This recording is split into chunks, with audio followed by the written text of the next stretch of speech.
네, 우리 친구들 준비됐죠? 자, 이제 시작합니다. 좋아요. 자, 우리 이제 시작합니다. 세계 보건 기구라는 곳이 있어요. WTO라는 곳에서 코로나 바이러스 사태가 에피데믹 단계를 넘어서 팬데믹 단계라고 규정했어요. 그래서 코로나 바이러스 이전에도 여러 가지 에피데믹이랑 팬데믹 단계로 구별되어지는 바이러스들이 있었어요. 이런 바이러스들의 공통점은 대상을 구별하지 않고 무차별적으로 어, 1-2 전염병에 대한 의학적 관점 그 다음 거예요. 2번, 2번 성경에서 본 전염병. 2번 성경에서 본 전염병 단계입니다. 2번 성경에서 본 전염병 고 단계예요.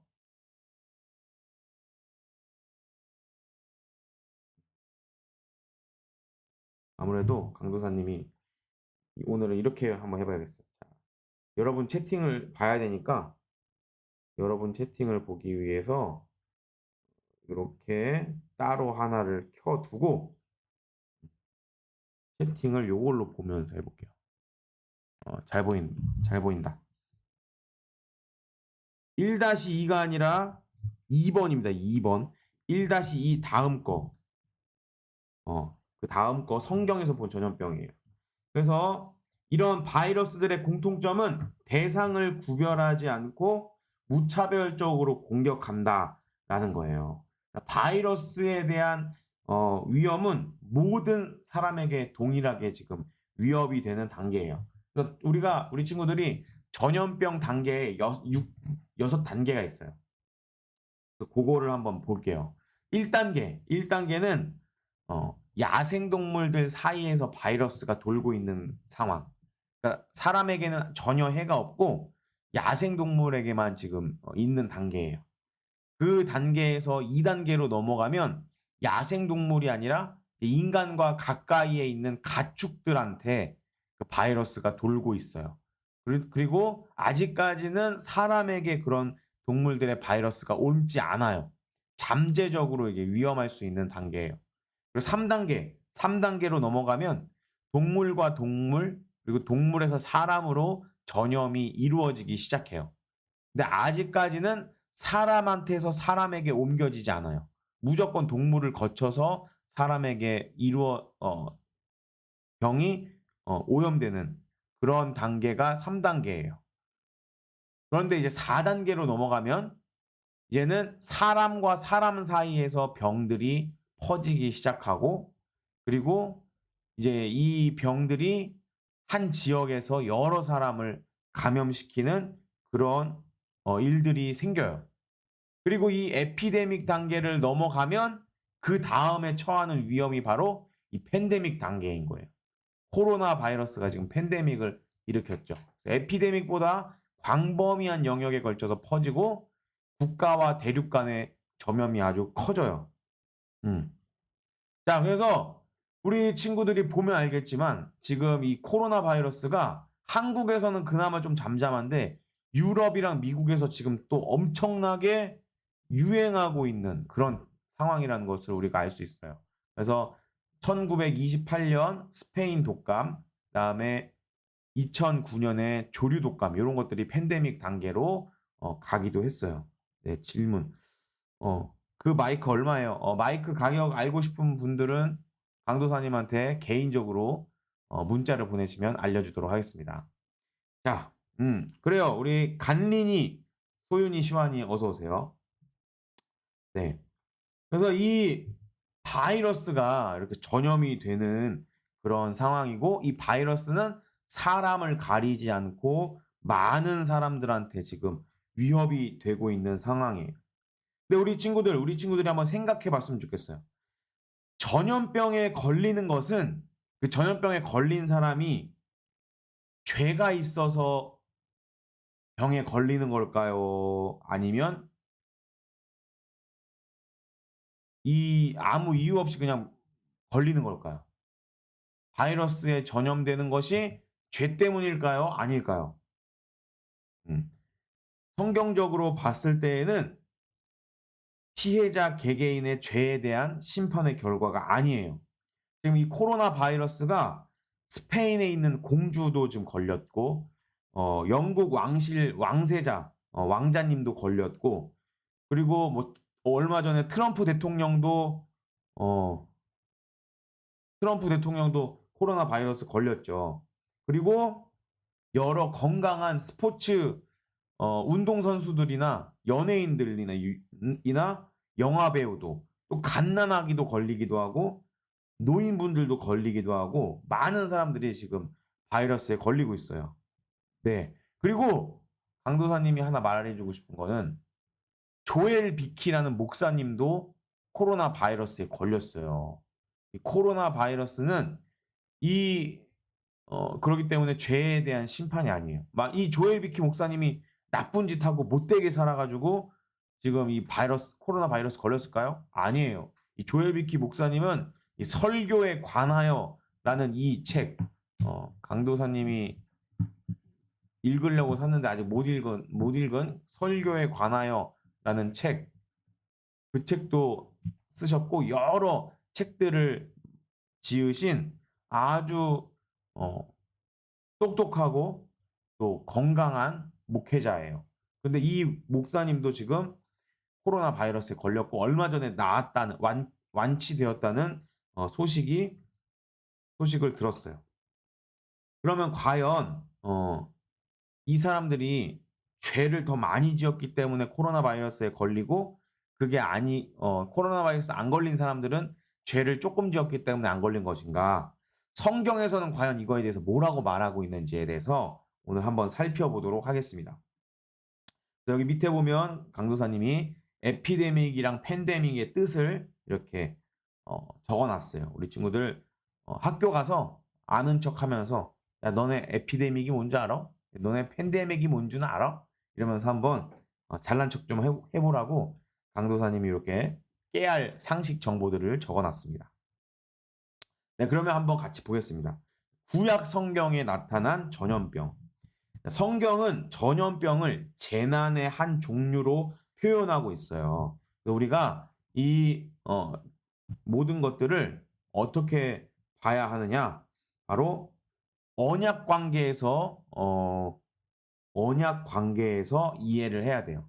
우리 저번에 창세기 1장 28절 말씀을 통해서 하나님께서 문화명령이라는 사명을 인간들에게 주셨다라는 것을 같이 나눴어요. 그래서 하나님이 그들에게 복을 주시며 하나님이 그들에게 이르시되 생육하고 번성하여 땅에 충만하라. 땅을 정복하라. 바다의 물고기와 하늘의 새와 땅에 움직이는 모든 생물을 다스리라 하시니라 라고 하나님께서 이렇게 약속을 주셨어요. 근데 이 약속이 제대로 잘 이루어졌나요? 못 이루어지고 있어요. 그래서 이렇게 만일에 하나님께서 우리에게 주신 사명대로 이 세계가 돌아가고 있다면 지금 우리가 살고 있는 이 세상은 아주 아름답고 행복하고 기쁨만 넘치는 세상이 돼야 되는데 그렇지 않은 게 현실이에요. 그래서 우리가 살고 있는 세상 가운데 재난도 있고 네, 빈칸 못 적어도 상관없습니다. 우리 친구들 부모님께 강도사님이 이 빈칸 답지 줬어요. 모르고 넘어간 거는 적으시면 됩니다. 그래서 이 구약 성경에서 모든 재난은 언약 관계에서 이해를 해야 돼요. 언약 관계의 관점에서 이해를 해야 합니다. 그래서 재난은 우연이 아니라 하나님과의 언약, 하나님의 백성이 하나님의 율법을 잘 지킨다. 이 언약 관계가 깨져버려서 하나님께 벌을 받는 것이다. 벌을 받는 것이다 라고 볼 수가 있어요. 그래서 이 현대 사회의 전염병도 크게 보면 죄와 심판의 관계 속에서 이해를 할 수가 있어요. 뭔가를 잘못하면 이렇게 축구 심판이 경고 이렇게 주는 것처럼 우리가 살고 있는 이 세상 가운데 이렇게 전염병이 유행하고 때로는 우리의 몸이 아프기도 하고 이런 것들이 어떻게 보면 큰 관점에서는 하나님이 우리에게 주시는 경고라고 볼 수도 있어요. "너 그렇게 살면 안 돼. 너 내 뜻대로 잘 살아야 돼." 이렇게 하나님이 경고하시는 것이다라고 볼 수가 있어요. 그리고 우리 친구들이 꼭 기억해야 될 것이 뭐냐? 이 세상의 마지막 날에 예수님께서 다시 오셔서 이 모든 세상, 모든 인류를 심판하신다라는 사실을 우리가 기억을 해야 돼요. 우리가 마지막 날에 다 예수님 앞에서 심판을 받을 거예요. 그 예수님을 믿는 사람은 하나님 나라에 들어가 영원히 살고, 예수님을 믿지 않는 사람은 예수님과 하나님과 영원히 떨어져서 지옥에서 고통당하면서 살아야 한다라는 이 마지막 최후의 심판이 있다라는 사실을 우리가 꼭 기억을 해야 됩니다. 그래서 구약 성경은 하나님과 이스라엘 사이에서 언약 관계를 기록한 책이에요.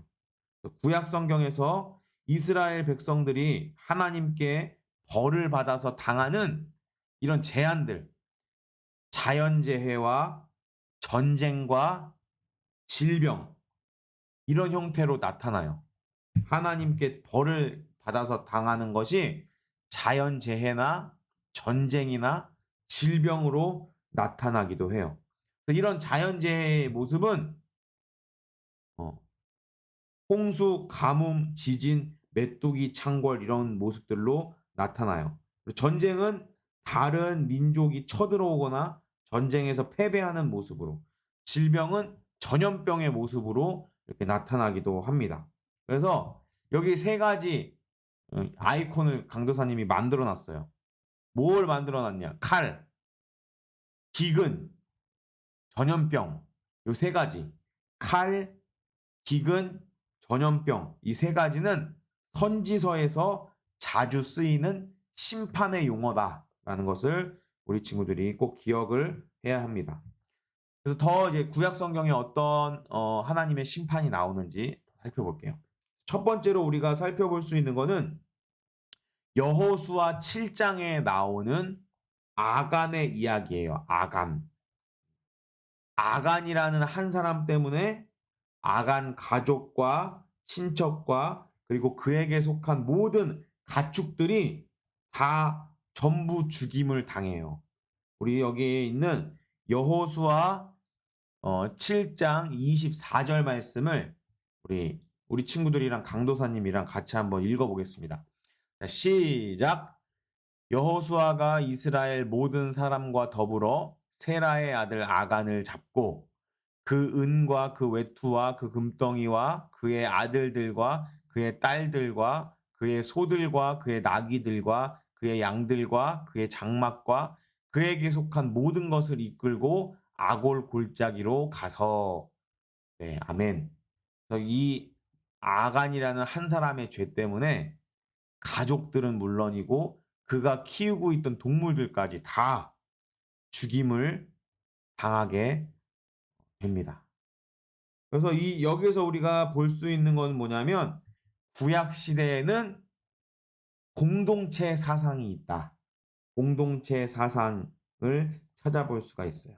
그래서 이스라엘은 한 개인이 아니라 국가 공동체 이스라엘 전체가 하나님의 언약의 대상이고 축복과 심판의 대상이 되기 때문에 구약의 재난은 공동체가 함께 당하는 어, 모습으로 우리가 이해를 해야 합니다. 그래서 옛날 구약 성경에는 옛날 구약 성경에는 한 사람이 중요한 게 아니라 한 사람 때문에 많은 그의 가족들과 모든 그 가축들도 다 죽임을 당하는 것은 공동체이기 때문에 하나님께서 그것을 강조하기 때문이다 라는 것을 우리 친구들이 기억을 해야 합니다. 네, 좋아요. 우리 소윤이 제 계정으로 들어왔다고. 알겠습니다. 자, 구약 성경을 보면 재난이 우리에게 주는 교훈은 하나님과 언약 관계를 기억하고 새롭게 언약을 갱신하라라는 거예요. 성경을 보면 이런 이스라엘은 멸망을 당해요. 근데 이 이스라엘이라는 것 이 나라가 멸망당하는 것이 세상에서 한 나라가 없어지는 것은 힘의 논리가 크게 작용하지만 이스라엘이라는 나라가 멸망한 것은 언약 파기의 결과예요. 언약 파기. 하나님의 말씀에 불순종한 이스라엘에 대해서 하나님께서 심판하셨기 때문에 이스라엘이라는 나라가 멸망했다라는 것으로 우리가 이해를 해야 합니다. 국가 이스라엘은 멸망당하고 하나님의 백성 이스라엘은 이방인의 포로가 돼요. 그래서 많은 선지자들이 회개를 강조하면서 하나님의 심판 후에 뭐가 있다? 이게 뭘까요? 회복이 있다. 다시 지금 건물을 짓고 있는 거예요. 다시 성을 짓고 있는 건데 회복을 예언하고 있어요. 그래서 이스라엘을 다시 한번 보면 자, 이스라엘이라는 나라는 한 개인이 아니라 이스라엘이라는 나라 전체가 마치 한 가족처럼 한 사람이 잘못하면 모두가 다 그 죄에 대한 책임을 묻게 되는 그런 언약 공동체예요. 그런데 이스라엘이 하나님과의 언약을 깨뜨려서 멸망당해요. 그런데 멸망당하는 그 순간에도 많은 선지자들은 다시 이스라엘이 회복될 거다라는 것을 예언하고 있다라는 거예요. 그렇다면 우리 이스라엘 백성들이 막 이방인의 포로도 되고 이러는데 그 사람들이 포로 시절을 끝내고 회복할 수 있는 근거가 무엇일까요? 그 근거는 뭐냐면 이스라엘 백성들이 회개했기 때문에 하나님께서 이스라엘 백성들을 회복시키는 것이 아니라 하나님의 언약적인 신실함, 하나님의 언약적인 신실함에서 찾을 수가 있어요. 다시 말해서 이스라엘의 회복과 구원의 근거는 환란에 처한 이스라엘 백성의 회개에 있는 것이 아니라 근본적으로 신실하신 하나님의 은혜에 의존해야 한다는 거예요. 하나님의 언약의 신실함을 확신하면서 한량없는 은혜를 구해야 한다라는 거예요. 다시 처음부터 보면 이스라엘은 공동체예요. 한 사람이 잘못해도 모두가 다 책임을 당할 수밖에 없어요. 그 이스라엘이 하나님과의 언약을 깨뜨렸어요. 그래서 멸망당하는데 선지자들은 회복에 대해서 예언을 하고 있어요. 그러면 이 하나님께서 이스라엘 백성들을 회복시키는 이유는 이스라엘 백성들이 회개하고 하나님 잘못했어요. 용서해 주세요. 라고 해서 그래서 하나님께서 그래 인정해 주고 용서해 줄게 라고 하는 그 이스라엘 백성들이 회개를 잘했기 때문이 아니라 하나님께서 내가 한번 약속했으니까 반드시 너네를 버리지 않고 나의 백성 삼을 거야 라고 하는 하나님의 약속에 이스라엘 백성들의 회복에 근거가 있다라는 것을 우리 친구들이 기억을 해야 합니다. 이게 구약에서 우리가 찾아볼 수 있는 전염병에 대한 하나님의 심판에 대한 내용이에요. 그러면 다음으로 이제 신약 성경에서 한번 볼 텐데 신약 성경의 처음 4권을 사복음서라고 해요. 복음서. 그래서 복음서에서 나타난 전염병에 대해서 한번 보겠습니다.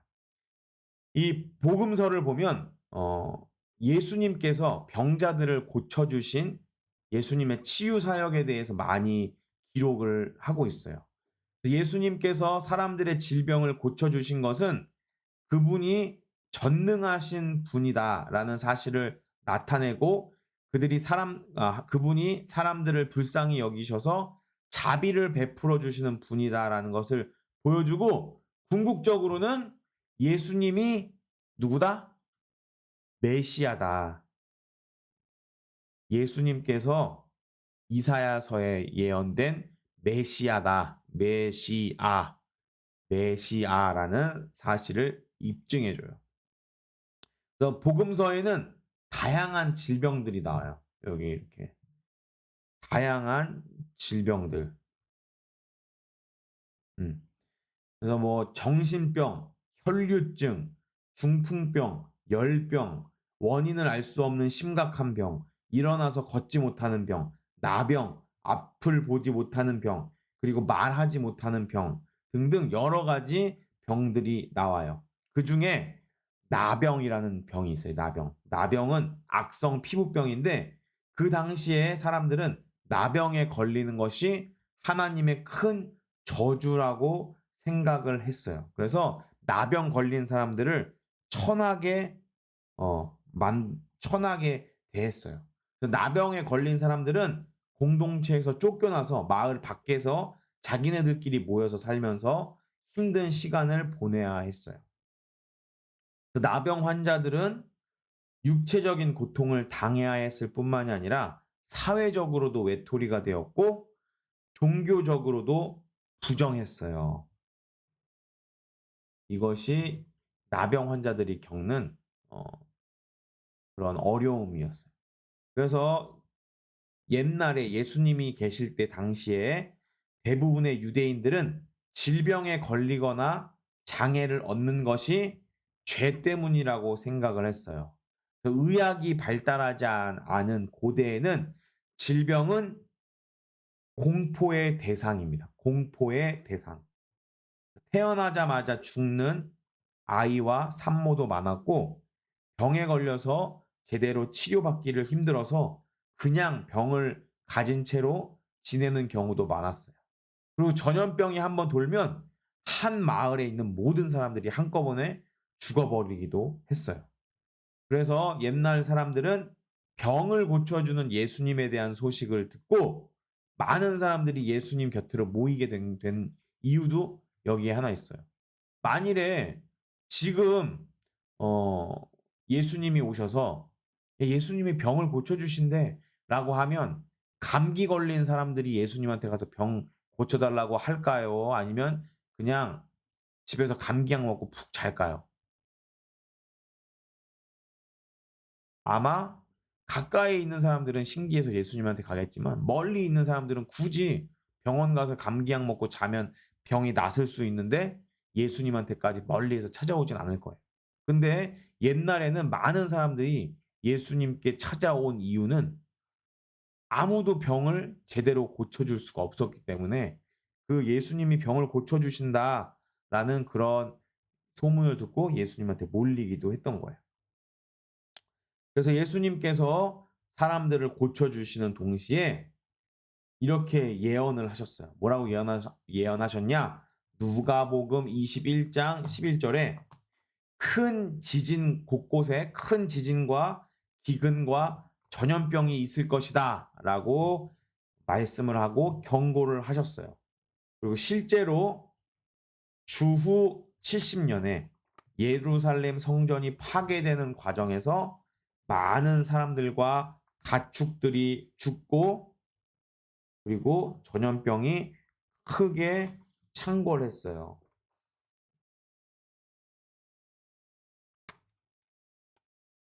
그게 저예요. 뭐가 그게 저라는 거죠? 우리 성현이. 그래서 예수님께서는 장차 일어날 일에 대해서 심각한 상황을 미리 말씀하시면서 제자들에게 대비할 것을 당부하셨어요. 예수님의 당부의 말씀은 마지막 때를 살아가는 우리들에게도 여전히 유효합니다. 예수님의 질병 치유는 그분의 메시아적 정체를 알리시려는 의도를 갖고 있다는 것을 우리가 기억을 하고 우리는 이 땅에 질병이 존재하는 것을 보면서 하나님의 나라를 사모해야 돼요. 이 세상에는 질병이 있지만 질병이 없는 크고 아름답고 강한 하나님의 나라가 있다는 것을 사모하면서 살아가야 합니다. 우리는 병으로 인해서 고통을 겪을 때마다 하나님 나라가 임하기를 소망하면서 살아가야 돼요. 네, 메시아적 정체. 메시아적 정체. 그래요. 우리 성현이가 아주 좋은 말 했어요. 마라나타 아멘 주 예수여 어서 오시옵소서. 네, 맞아요. 그러니까 이 세상에 질병이 있는 이런 걸 보면서 질병이 없고 고통이 없는 하나님의 나라가 빨리 왔으면 좋겠습니다. 예수님 빨리 오세요라는 마음을 가지면서 하나님 나라를 소망하면서 살아가야 됩니다. 자, 그러면 이제 신약에서 복음서 이후에 사도행전부터 요한계시록까지의 말씀을 보면서 거기에는 전염병이 어떻게 나오는지를 보도록 하겠습니다. 신약 성경에서 전염병을 나타내는 헬라어 단어가 있어요. 로이모스라는 단어가 있습니다. 인류 역사에 보면 전염병은 크게 세 가지 종류가 있어요. 첫째, 콜레라와 같은, 이건 무슨 질병일까요? 소화기 질환. 콜레라 같은 소화기 질환에 관한 전염병이에요. 그래서 이 콜레라 같은 전염병은 물, 음식, 똥 이런 걸로 감염이 돼요. 물, 음식, 똥 이런 걸로 감염이 되는 첫 번째 소화기에 관련된 전염병이 있어요. 두 번째 전염병은 뭐냐면 벼룩이나 이, 모기 등등 곤충을 통해서 감염되는 발진이나 피부염이나 열병 등이 있어요. 두 번째. 첫 번째는 소화기에 관련된 전염병. 두 번째는 곤충으로 감염되는 전염병이 있고, 세 번째는 호흡기를 통해서 감염되는 전염병이 있어요. 호흡기를 통해서 감염되는 전염병. 여기에는 감기나 인플루엔자 이런 것들이 여기에 속해요. 그래서 신약 시대에는 기근이나 전염병이 창궐하면 신약의 교회들은 연보라는 건 오늘날로 말하면 복지헌금이라고 볼 수 있어요. 사회복지헌금. 연보로 서로 다른 교회들을 도와줬어요. 연보는 공동체성에서 출발해요. 공동체성. 이방인과 유대인 모두 하나님 안에서 한 가족이기 때문에 누군가 부족하고 누군가 풍족하다면 서로 도우면서 교회의 머리가 되시는 예수님 아래 한 몸이라는 사실을 경험하고 실천하는 것이 바로 옛날 연보의 중요한 점이었습니다.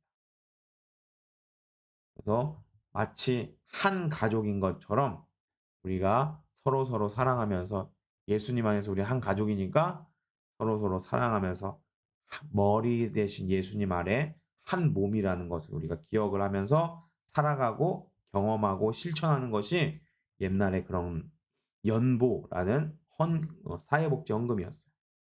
그래서 세상의 자선 사업과 다르게 교회의 연보의 최종 결과는 하나님께 감사하고 연보로 하나님께 영광을 돌리는 것이다. 연보로 하나님께 영광을 돌리는 것이다 라는 것을 우리 친구들이 기억을 해야 합니다. 그래서 우리는 지금 코로나 바이러스 상황이 비상 상황이라는 것을 꼭 기억을 해야 돼요. 코로나 바이러스가 끝나고 일상이 회복되면 다시 비상 상황에서 정당했던 원리들을 내려놓고 평소의 원리로 돌아가야 돼요. 예를 들면 비대면 수업은 이제 정상적으로 하면 대면 수업으로 다 바뀌어야 되고, 비대면 예배는 다 대면 예배로 바뀌어야 돼요. 그러나 변하지 않는 원리가 있어요. 뭐냐면 하나님께 영광을 돌려야 한다라는 원리와 이웃을 사랑해야 한다라는 원리. 이거는 변하지 않는 원리예요. 교회는 모임이기 때문에 모여야 돼요. 모여야 돼. 이렇게. 교회는 모임이기 때문에 모여야 합니다. 하지만 비상 상황인 지금 우리의 모임이 자신과 타인의 생명을 위협하게 된다면 그것은 이웃을 사랑하라는 하나님의 명령을 어기는 일이 돼버려요. 그러면 그것은 하나님의 영광을 가리는 일이 되기 때문에 그리스도인들이 집합해서 감염 확률이 높아지고 이웃에게 불안과 공포, 혐오감을 심어주게 되고 이것이 반복되면 하나님과 교회에 대한 반감이 커지게 될 거예요. 그렇기 때문에 우리는 지금은 이 모인다라는 개념을 좀 심화할 필요는 있어요. 신약에서는 사도 바울은 편지를 통해서 교회들과 소통했어요. 바울은 공간적으로 모일 수 없는 상황에서 편지를 통해서 우리가 함께 있을 수 있다는 것을 여러 편지들을 통해서 보여주었어요. 그래서 편지는 지금은 좀 옛날 방식이지만 편지는 바울이 살았을 때는 편지가 이런 최첨단 도구였어요. 최첨단 도구. 우리는 이런 첨단 기술들을 적극 활용하면서 함께 예배하고 이웃과 교제를 나누고 하나님께 영광을 돌리는 것을 잊지 말아야 합니다. 그래서 구약 성경에서는 결론이에요. 질병은 하나님과 하나님의 백성의 언약 관계가 깨질 때마다 심판의 도구였어요. 그러면서 하나님이 절대 주권자시다라는 것을 알리는 장치였습니다. 신약에서 질병은 예수님의 메시아성을 드러내며 우리가 진짜 바라야 할 것은 새로운 땅, 회복된 하나님의 나라라는 것을 알리는 장치로 작동을 합니다. 그래서 우리 친구들이 꼭 기억해야 될 것은 뭐냐? 모든 것은 하나님의 도구다. 하나님이 주인이시다라는 것을 알리는 도구다.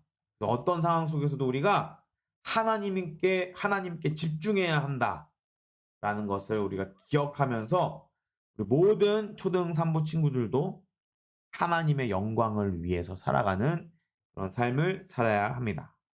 네, 그래서 오늘 제자 훈련은 여기까지